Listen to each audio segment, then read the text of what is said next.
उरण मतदारसंघात महाविकास आघाडीत बेबनाव दिसून येत असून शेकापकडून पनवेलचे माजी विरोधी पक्ष नेते प्रीतम म्हात्रे यांना उमेदवारी जाहीर करण्यात आली आहे। आज मेळावा घेऊन शेकापने आपली ताकद दाखवली असून ठाकरे गटाचे माजी आमदार मनोहर भोईर यांच्या अडचणी वाढल्या आहेत। कोणत्याही परिस्थितीत निवडणूक लढवणार असल्याचा निर्धार म्हात्रे यांनी केला असून आपण पोस्टर बॉय नसून तरुणांच्या मनातील उमेदवार असल्याचा टोला यावेळी प्रीतम म्हात्रे यांनी लगावला आहे।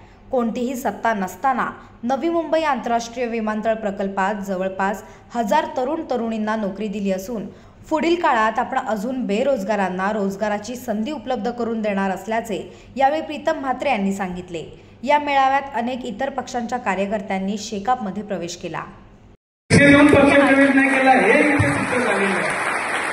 मला सांगावं लागेल, तुम्ही तुमच्या मनाने तुमच्यावर होणाऱ्या अन्यायामुळे पुन्हा एकदा शेका पक्षात तुम्ही परतलात, तुमचं मनापासून मी स्वागत करतो।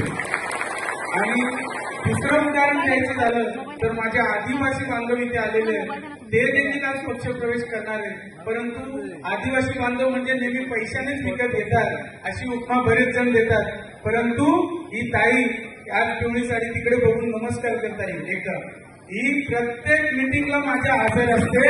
एकदा जोरदार करायला आदिवासी बांधवांसाठी झाल्या पाहिजे। हे मनाने आले, यांना काही रिक्षाला पैसे दिले अजिबात नाही, काम करतात। मी आज एकच सांगतो, हा पोस्टर हिरो नाहीये, हा तरुणांच्या आणि ज्येष्ठांच्या मनातला हिरो आहे, हे तुम्हाला मी सांगू इच्छितो।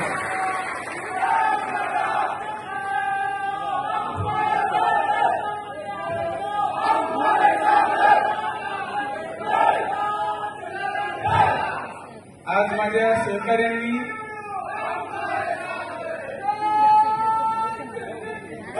आणि तुम्हाला खरंच सांगतो की तरुणाई की आता प्रीतम म्हात्रे इथे विधानसभा लढवायला शेतकरी कामगार पक्षाने पुढे केला म्हणून इथे स्वार्थासाठी आलाय अशातला भाग नाही।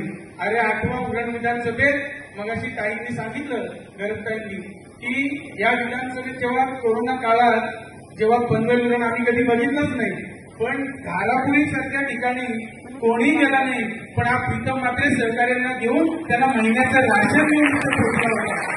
तर हे काही मला काढायची गरज नाहीये, परंतु